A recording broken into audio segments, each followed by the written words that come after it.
friends, I hope you liked my fifth video that is about what is the user requirement specification and how to write an effective URS. If you are having any question, you can ask me in the comment.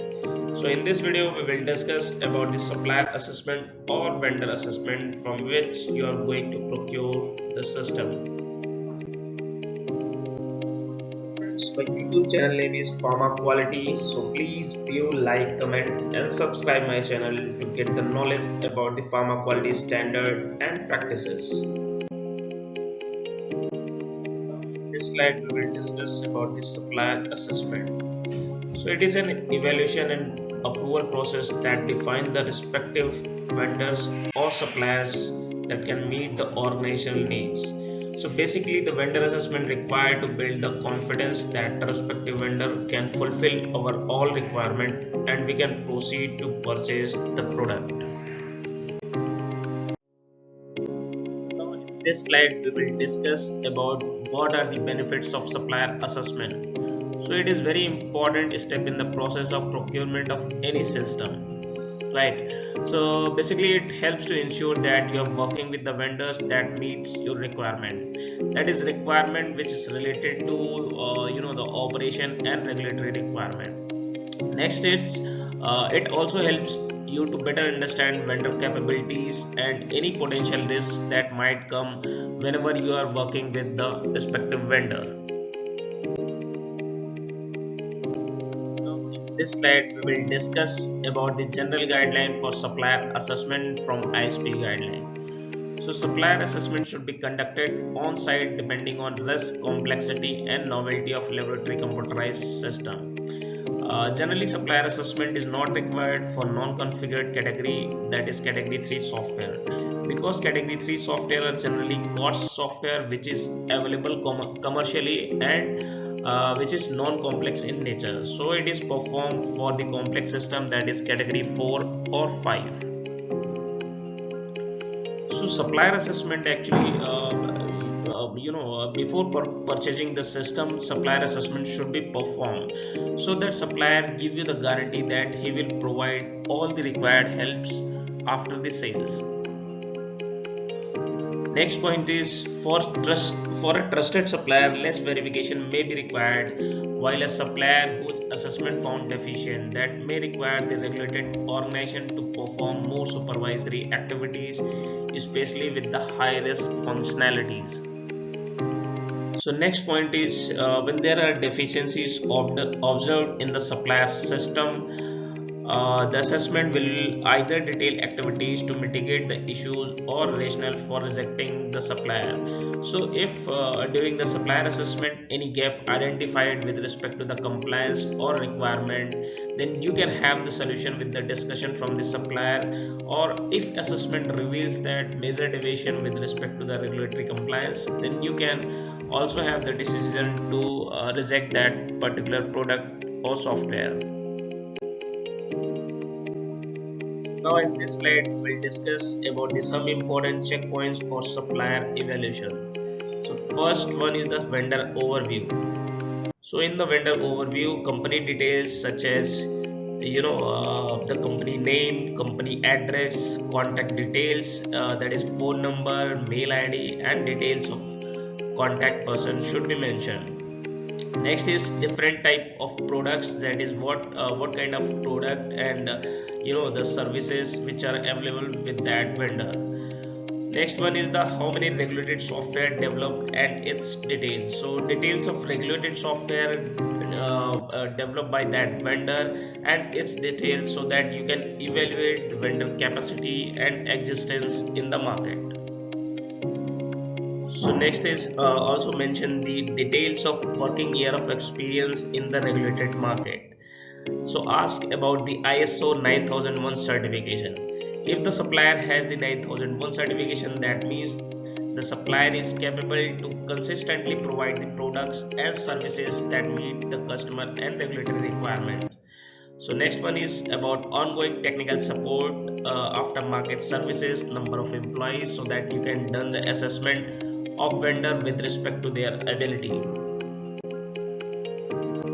The next important checkpoint for supplier evaluation is the quality management system. So company quality policy. So ensure that the availability of company quality policy. So actually this policy is authorized by the company top management so that it assure you that company has this set of quality policy to provide the quality product. Next is quality unit is in independent body. So always ensure that the quality unit of that particular vendor, that should be the independent body, so that the quality of product cannot be compromised. Next point is authorization to approve or reject the product. So always ensure that quality unit has the authority to approve or reject the product or procedure without any intervention of other department or top management. Next is procedure availability, to handle the deviation observed and perform the investigations and procedure to implement the respective CAPA for its effective quality system. Next point is process for customer complaint handling. So always ensure that there should be the process to handle the customer complaint. So during the audit, during the assessment, check for the customer complaint details for proper addressing of that particular complaint and its resolution. Next is process to improve the product quality. So while the assessment, ensure the procedure availability to timely review of product to identify any gap and improve the product quality.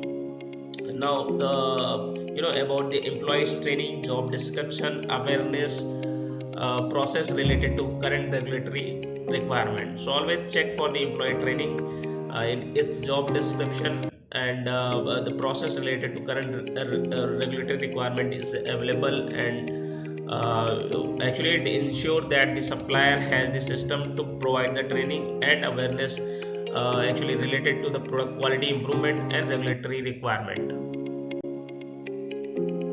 Next important checkpoints for supplier evaluation is validation and documentation. So first point is adequate testing before release of products. So always ensure performing adequate testing of product before release of products.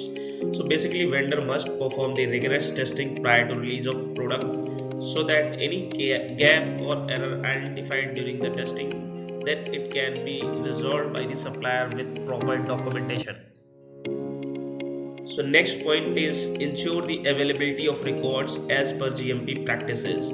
The availability of all records related to products, company policy and quality management procedures will assure that the supplier has the documentary evidence of each good practices followed at their organization. Next is ensure availability of manuals that cover system overview, system operation, system configuration, troubleshoot, list of components, safety features, emergency stop, etc. Actually, it helps to the end user to understand about the system with the help of these manuals provided by the supplier. So next is procedure for system development and its testing. So always check for a standard testing procedure and system development procedure to ensure that supplier has followed this set of quality procedure to develop and test their products. Next point is availability of design specification document. So always ensure the availability of design specification document so that it can be identified that how designing done, and it will support actually in the validation activities after the sales. The next important checkpoint for software evaluation is software development life cycle. So check that supplier has followed the agile model, waterfall model, V model to develop and improve their software. Basically, these are the set of concepts. By adopting these concepts, supplier develop and test the software. Next point is software development and coding in standard. So ask the supplier to provide the details of process that follow to produce in-house or externally developed software and details of how software processes are controlled and monitored. Next is software testing and review. So check for details of the processes followed for the software testing and review of source code during each stage of product development. Next is document review and approval controls. So check for the details of processes followed for the review, approval and control of the software related documents. Next point is change control and configuration management. So always ensure that supplier has the system for change control and handling of configuration management of software. Next point is investigation procedure including root cause and kappa. So always ensure that supplier has the investigation process to find out the root cause and take the appropriate corrective and preventive action to handle such kind of investigation. Next important checkpoint for supplier evaluation is customer support and maintenance. So first is evaluate the support to customer after sales and installation. That is, supplier provide the support over the phone call or mail, or if required, then respective technical person from the supplier end can visit the site to handle the breakdown or problem which is identified by the end user or customer. Next is check for the availability of disaster management and business continuity plan. Next one is the process to handle the error or problem communicated by the customer, that is detailed investigation and providing its resolution from the supplier end. Next is patch update or bug update with proper testing and documentation. And finally also check for any other information which can give a clarity about the quality management system. So friends, this is all about the supplier assessment, and in the next video we will discuss about the GXP assessment. I hope this video will help to better understand how to perform the supplier evaluation. Thank you.